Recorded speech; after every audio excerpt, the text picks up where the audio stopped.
Hello and welcome to the Botanical Biohacking Podcast. I'm your host, Dr. Andrew Miles. Cannabis research is not medicine, and this goes for any kind of research that you see on a single plant. It's not medicine. You can't draw conclusions based on it. Let me explain. From Amazon rainforest shamans to medical doctors at the Mayo Clinic, there's a commonality that you see with effective medical traditions, and that is a nuanced perspective. It's not really a world of absolute good or bad. It's one of context. Because of this, I've learned valuable lessons from shamans in Mexico, rural Chinese Taoists, and medical doctors, cardiologists, anesthesiologists, diabetes specialists. If they understand nuance and they admit their limits, then I know I have something to learn. But when they're claiming that everybody needs to do the same thing, or that they're all powerful, or that a particular herb is all powerful and will take care of the world's problems, I know that they haven't been under any serious training. They've never had patients they really care about. Otherwise, they would have stuck around long enough to see that what they were doing was actually causing harm to a lot of people. The body is an interlocking system of feedback loops and regulatory systems. Because of this, every action we take on the body affects all the other systems as well. And when one of these herbal effects is adverse, we call this a side effect. And what is a side effect? A side effect is just an effect that wasn't taken into consideration. It's the practice of medicine without art. And that's what you get when you just read research. And that's why it will be very, very difficult for AI to effectively practice medicine without a lot of more objective metrics when it comes to the human body. However, there's a way that you can regulate this. And thankfully, you can kind of overlap this on something that you've already been doing since you were about 4 years old. And that's operating a hot and cold water faucet. Now, this is going to seem really obvious at first, but I want you to really think about it and filter what you already know about medicine and health through this framework. Because at the most basic level, you can compare medicine to the knobs which control temperature on a bathroom sink. So I'm going to say this slowly so you can really reflect on it. You can turn the hot water up or down, and you can turn the cold water up or down. If you want the temperature to be warmer, you can simply release hot water more. So, seems fairly simple. But what if both are all the way open? Is it still a good idea to tell somebody, hey, if you want more hot water, you just need to crank it open more? Well, if they're already maxed out, it makes more sense to close off the cold water to get the temperature higher.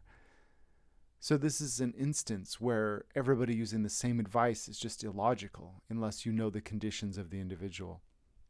So when somebody says that cannabis or another substance is for everyone based on promising research, it's like saying that everybody needs more hot water, and the way to achieve it is to open the hot water tap more. For some people, I believe this is true, but for many more, it will scald them or just be useless. How do these health gurus know that the individual's situation isn't that they need to turn down the cold a little more rather than to add more hot? In order to make such a sweeping claim, they really would have to know the individual. And if you try to open something that's already all the way open, that's a good way to break it. And if the person's already scalding hot, then they either need additional cold water or to decrease the heat. Now imagine having a conversation with a bathing specialist where they insist that everyone needs more hot water. You'd think that they were mentally broken. And honestly, this is why I've had interviews with health specialists, people with very large audiences on television, on other podcasts, and I can't air it because they have the idea that they read a little research and that everybody needs to do this one thing. And even if they are exceptional, say a cardiologist or a cardiac surgeon, they're kind of idiots when it comes to herbal medicine because they're not taking this kind of nuance. They're not respecting it as a medicine. Now, it gets more attention to say that there's a miracle herb for belly fat, or that a single herb like cannabis or ginseng will solve the world's problems. You can even point to research suggesting that it is.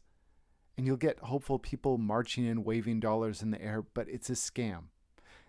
And it gives our collective cultural heritage of botanical medicine a bad name. Now, cannabis is an important and sacred herb and should be used with respect for its effects on the body, which also change based on the strain and extraction method. I had a long conversation in Kangding in the Tibetan Plateau with a traditional Tibetan medical doctor, and she was telling me that cannabis was very, very important in Tibetan medicine. However, it's rarely, if ever, used alone, and it's only used after having a diagnosis. And she said it's lamentable the way that cannabis is used in the West because it could contribute to so much healing. But instead, people are only scratching the surface with its elegant use. Health may be simplified, but when it's simplified to the point where it has less nuance than operating a water faucet in a sink, then harm will follow. Now, many come at it from a well-intentioned place and just don't know yet. And that's fine. Their good intent and humility will lead them to nuanced thinking because they're honorable enough to stay accountable and face reality and accept responsibility for the recommendations. But when somebody is just on TV saying, yeah, everybody take this miracle fat-burning herb, they don't face that. They don't face any consequences. So they don't really grow as a practitioner because they're not really a practitioner in that context. They're just kind of leading people astray to make money. So whether you're a beginner or a master practitioner, I invite you to think of that faucet analogy with any medical substance, whether plant-based, mineral, or synthetic. Just think, what are the conditions of the body and how we'll use plants to adjust their internal climate. You can achieve this by turning up the heat. You can achieve it by turning down the cold. You can achieve cold by turning down the heat. You can achieve it by turning up the cold. You can turn both down so that water is flowing at a trickle, and you can turn both up so that you have gushing warm water. Keep this balance in mind, and experience will lead you to mastery over time. Good luck, botanical biohackers, and may the force be with you. Thanks so much for listening to the Botanical Biohacking Podcast. I'm your host, Dr. Andrew Miles.